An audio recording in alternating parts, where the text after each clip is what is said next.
these gentlemen here. They're with Masters of Harmony. They're a 75 men choir, and we're lucky to have them. So they're going to. All right. So Fred Salas, Live Like Jack Foundation. Talk about organ donations and things like that. So welcome. Well, good morning, everybody. Thank you. I'm Jack's dad. Just shy of 7.5 years ago, on February 1st, 2018, my wife Jessica and I lost our 10-year-old son, Jack Salas, in our living room. Right before our eyes, he had an asthma attack. He passed out, he couldn't breathe, and despite our desperate effort giving him CPR, we couldn't get him back. The first responders arrived within minutes of our 911 call. However, they couldn't bring Jack back either. He was rushed to the hospital. 32 minutes after Jack took his last breath, the physicians in charge at St. Jude in Fullerton put him on a respirator and got him breathing again. They restarted his heart, which had stopped after he passed out. My wife and I had the highest hopes that Jack would be coming back to us. So we were both deep in prayer. Now, Jack was not a sickly child, and we had dealt with his asthma over the years with an inhaler and other various medications, as well as having him get his regular checkups from time to time since he was a baby. As a matter of fact, at the age of 10, Jack was an exceptional human being. When you met him from about the age of 4 and introduced yourself, Jack would look you in the eye, give you a firm handshake, and say, "Nice to meet you. I'm Jack." He was outstanding in the classroom, honor roll, principal's list, as well as very popular with his classmates and his teachers. In fact, one of his classmates is here today, Ruby. He was a good athlete and he loved football. In fact, when he was growing up, when a football game was on television and a field goal or an extra point was about to be attempted and the TV end zone camera shot came on, he would line up as a kicker and simultaneously go through the motions of the kicker in our family room and split the uprights. Now, Jack dreamed of playing for the Seattle Seahawks, and I too dreamed of this, frequently saying, "Jack, my NFL kicker." Jack played flag football in the city of Mirada. I believe one of the greatest thrills a father can have in his lifetime is watching their son score touchdowns. And Jack scored a lot of them.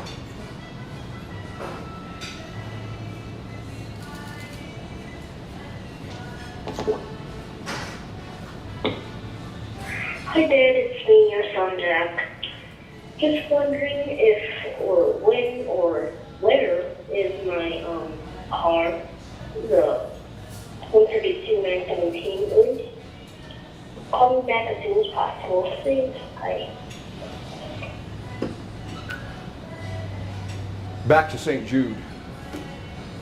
My wife and I were informed that Jack would need specialists to help him now. And he was going to be transferred to CHOC, which is the Children's Hospital of Orange County, which took place later that afternoon. Once we arrived, we were introduced to the physician in charge. And I really liked him because he was a straight shooter.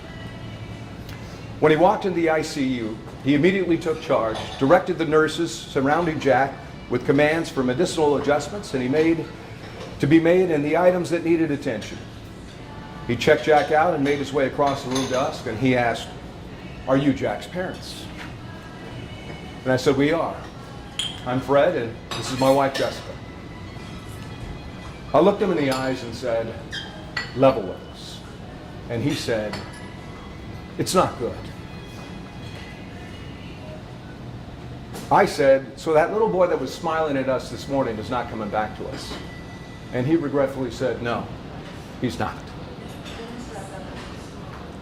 This we call trauma. Why do things happen the way they do? It's a mystery. Why am I here? I'm here today to spread the word about the importance of organ donation.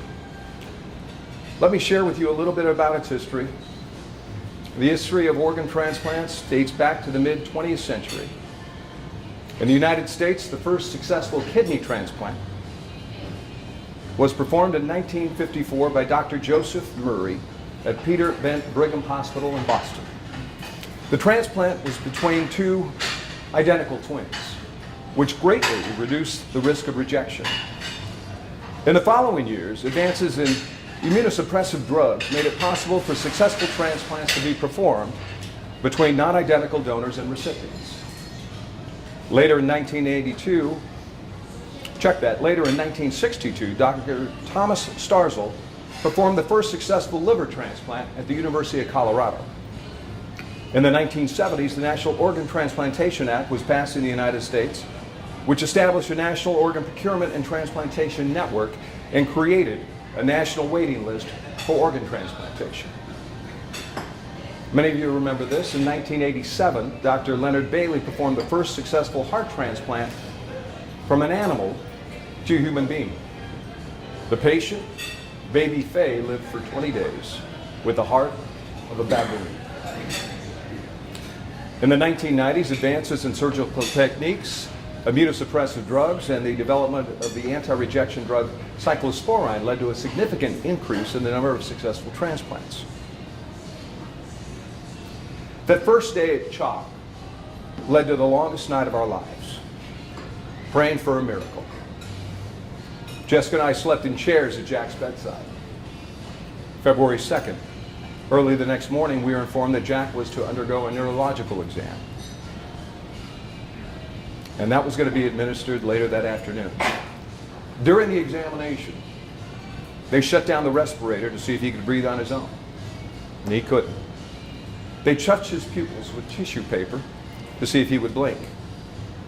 He didn't. The physicians completed various other tests that Jack did not pass. Shortly thereafter, we were informed that in the state of California, if a patient doesn't pass two neurological exams, by state law, the patient is declared deceased. The next exam was in 24 hours. More prayers were to follow, again praying for a miracle. Another long night sleeping next to Jack in the ICU followed. Organ transplantation is a complex procedure with many ethical and moral considerations, such as the scarcity of organs and the criteria for organ allocation. However, organ donation can provide a number of benefits to both the donor and the recipient. Some of the best benefits include, number one, saving lives. Organ donation can save the lives of people who are suffering from organ failure. In the United States, more than 100,000 people are currently waiting for an organ. And roughly, in the United States, 13 people die every single day because there's not enough organs to go around. It's important to note that becoming an organ donor can make a significant impact, as one organ donor can save up to 8 lives through organ donation. Jack Salas saved 5. 2, improving quality of life. Organ donation can greatly improve the quality of life for recipients, allowing them to return to normal activities, work, and lead a more fulfilling life. 3, giving the gift of sight. Donating corneas can give the gift of sight to those who are blind or visually impaired. 4, healing families. Organ donation can help to heal families and communities affected by organ failure and loss. 5, medical enhancement. The study of organ donation and transplantation allows for the advancement of medical knowledge and new techniques. 6, cost effective. A transplant is often less costly and less time consuming than long-term dialysis or other treatments for organ failure.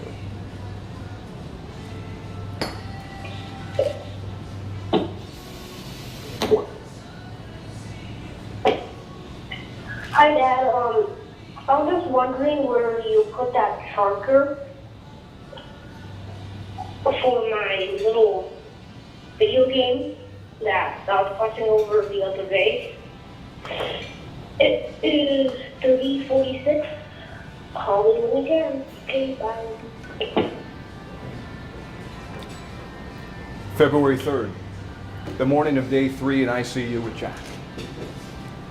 I called and arranged with our pastor Father Dave Henning of St. Bruno Parish that the results for today's neurological exam may not have a favorable outcome.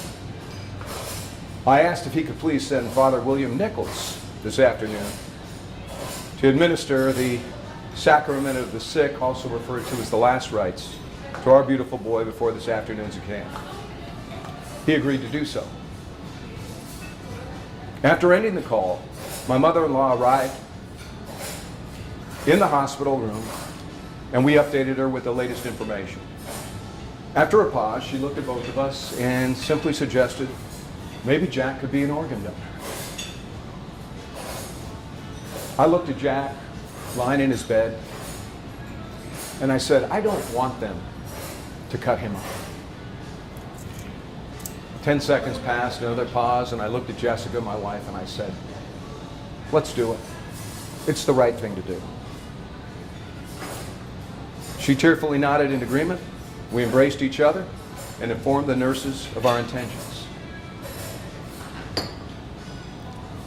Organ donation can leave a legacy of kindness and compassion by giving the gift of life to someone in need.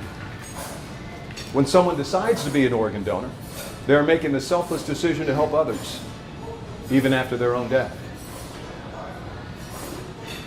This act of generosity can have a profound impact on the lives of the recipients and their families, who may have otherwise faced a grim prognosis without the transplant. Moreover, organ donation can also help to bring families and communities together as they come to support the recipients and honor the donors. It can also have a positive impact on the medical community, as the study and advancement of transplantation and techniques can lead to more successful transplants and improved quality of life for patients. Additionally, organ donation can serve as an inspiration to others to be more compassionate and considerate in their own lives. It can also help raise awareness about organ donation and encourage more people to register as organ donors. In short, organ donation is an opportunity to leave a legacy of kindness and compassion by giving the gift of life to others and by inspiring others to do the same. It's a way of making a positive impact on the world even after one's death. And it's an act of generosity and selflessness that can be remembered for many years to come. That afternoon, many friends and family members arrived at Jack's bedside. The crowd overflowed into the hallways as everyone took a knee next to our son. It was a sight that I will never forget. The most powerful sacrament of the sick, also referred to as the last rites, I've ever heard, was provided by Father William with his hand placed on Jack's head as everyone was deep in prayer. And most everyone sobbing at the thought and the dreadful reality of saying a final goodbye to Jack. It was epic, and it was as surreal as it gets. There are several misconceptions about organ donation that can discourage people from registering as donors or create misinformation about the process. Some of the most common misconceptions that I hear of include medical professionals will not try and save my life if I'm an organ donor. This is false. The medical team's first priority is always to save the patient's life. And organ donation will only be considered after all efforts to save the patient's life have failed. Number two, I'm too old to be an organ donor. Age is not a determining factor in organ donation. As long as organs are healthy, people of any age can be donors. Three, I have a pre-existing medical condition, so I cannot be an organ donor. Now, some pre-existing medical conditions will disqualify a person from being an organ donor, but many do not. Each case is evaluated individually, and the medical team will determine and consider it whether or not it's suitable for transplantation. Four, my religion prohibits me from being an organ donation. Well, most major religions do not prohibit organ donation, considered an act of charity. Five, organ donation is a costly process for my family. Organ donation is cost-free for the donor's family. All costs associated with organ and tissue donation are covered by the Organ Procurement Organization, which in our case is One Legacy here in California. 6, my organs will be sold on the black market. Well, organ trafficking is illegal and punishable by law, and the organs will only be allocated through a legal system and under strict regulations. Shortly after Jack received his final sacrament and the ICU was cleared, the physicians and nurses on duty flooded Jack's room. Neurological exam number 2, identical to the first. They shut down the ventilator. I repeatedly begged for my son to breathe. He didn't. The nurse placed tissue ends on his pupils. He didn't blink. Pinch test, no reaction. On February 3rd, 2018 at 3:22 p.m., our beautiful boy, Jack Salas, was declared deceased by the state of California. Jessica and I, his brother Jeffrey and sister Hannah, as well as hundreds of friends and family members, had been praying for a miracle. And although we did not receive the miracle of Jack coming back to us, we did receive an abundance of other miracles. Hundreds of people who knew Jack came and visited him. Many of his schoolmates laid next to him in his hospital bed, whispering in his ear only words Jack could hear. His teachers, my friends, Jessica's friends, friends of friends came to see our beautiful boy as he now laid in repose. Later on that third day, Jessica and I were approached regarding Jack's organ donation by One Legacy, which again is the major facilitator of organ donation in Southern California. They're a nonprofit organization. I asked how long to complete all the paperwork. They said it could take up to an hour, perhaps a little longer. Jessica and I had never been stronger. We told them we have the utmost confidence in our decision and your ability to do the best work you can with our son. Please show us where to sign, and we will sign. We completed the paperwork in less than 15 minutes. Becoming an organ donor is a simple process that can potentially save lives. The process of becoming an organ donor can vary depending on your country or region, but in general, the following steps can be followed. Number 1, register as an organ donor. You can register as an organ donor by signing up through our Live Like Jack website or donatecalifornia.org, and you can save 8 lives. This is important. Notify your family of your decision to be an organ donor. They will be asked to confirm your wishes in the event of your death. 3, keep your donor status updated. It's important to keep your donor status updated in case your address or identification documents change. 4, in case of death, in the event of your death, the Organ Procurement Organization will be notified and they will conduct a medical evaluation to determine the suitability of your organs for transplantation. 5, organ allocation. The organ allocation process is done in a fair and equitable manner, taking into account factors such as blood type, medical urgency, and proximity to the donor. Sunday, February 4th, day 4 at the ICU at Chalk. Friends and family continued to flood the hospital room to see Jack as the Super Bowl between the Eagles and the Patriots played in the background of the Ronald McDonald House adjacent to Jack's room. Jack and I had played this exact game at home on his Xbox earlier that week with the same teams in a game we paused for bedtime and never finished. Jack now remained in his hospital bed as One Legacy gathered up compatible recipients for Jack's valuable organs. Earlier that day, our immediate family attended Mass in a makeshift room at the hospital. During the Mass, I had the honor of being the lector and reading from the book of Job in front of roughly 20 others in attendance. The book of Job. I thought how fitting it was to read about a man severely tested by God, who lost everything, yet remained faithful.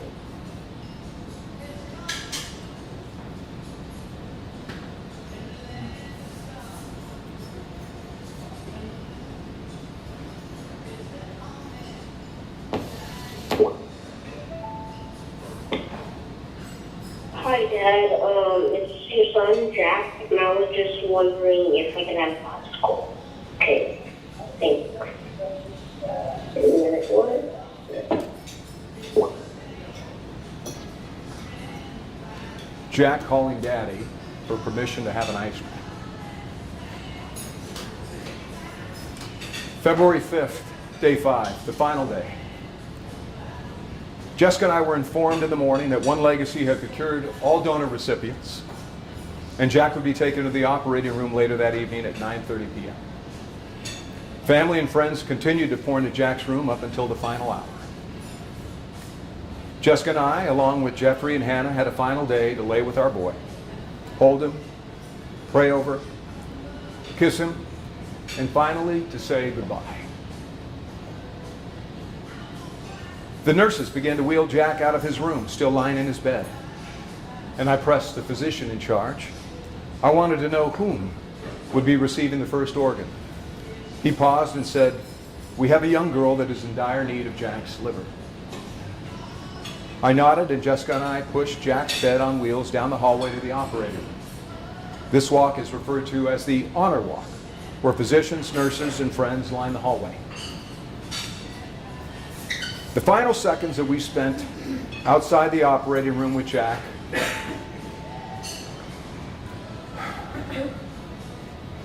there were moments of despair, sadness, heartache, and helplessness. Yet it was also a moment of great pride, knowing Jack was going to save lives with his precious organs. I looked at my 10-year-old son for the last time and said, "Daddy loves Jack." His response at bedtime had always been, "Jack loves Daddy." The words didn't come from his mouth this time. I heard and felt them deep inside. It's a moment etched in my mind for the rest of my days. Organ recipients often express deep gratitude towards their donors and families. The gift of an organ transplant can mean the difference between life and death, and can greatly improve the quality of life for the recipient. Many organ recipients report feeling a strong emotional connection to their donors, even though they may have never met them. They often express feelings of gratitude, appreciation, and even love towards their donors. Some recipients even choose to write letters to the donors' families to express their gratitude. Recipients also often feel a sense of responsibility to make the most of the second chance that they've been given and to honor the memory of their donors. Many organ recipients choose to volunteer, raise awareness about organ donation, or give back to their communities in some way. The gratitude of organ recipients towards their donors can also extend to their families and loved ones. Recipients can be deeply touched by the selfless decision made by the donors' families to allow organ donation, and they often express their appreciation and gratitude towards them. It's worth mentioning that for some organ recipients, the gratitude towards their donors can also be accompanied by feelings of guilt and sadness.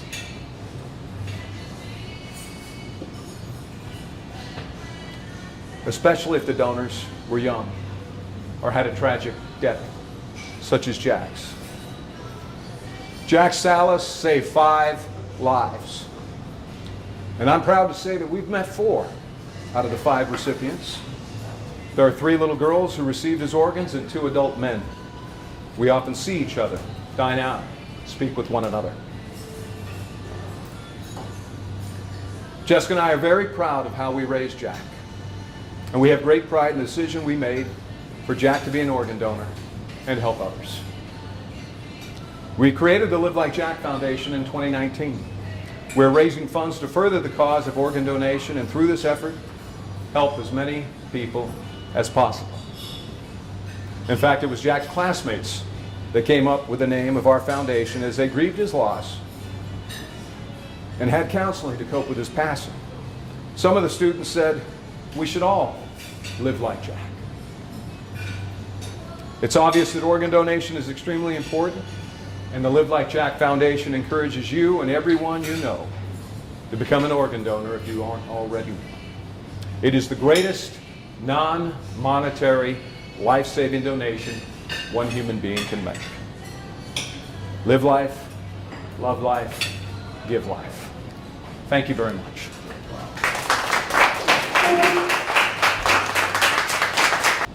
Okay. There you go. All right. This is Ruby. Stand up. Come over here. I got to tell you, when she pinged me yesterday and said, I'm going to be there, I was very pleased because she was friends with Jack, and Jack had a lot of great friends. And what was it about Jack that attracted you to him in 4th grade?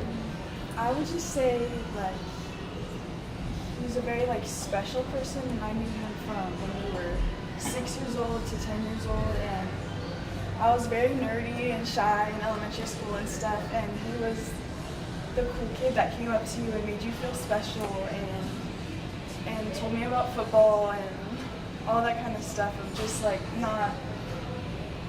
He was like the person that would ask you about stuff that like he probably had no interest in, but he wanted to see you be excited about something. He wanted to share with you and just stuff like that. And I would say to this day that a lot of my classmates, he's still something that's like we all think about and stuff like that. And he's just very, those people that you know that are special just for me, he was definitely one of those people. Jack's legacy lives on. Thank you, Steve.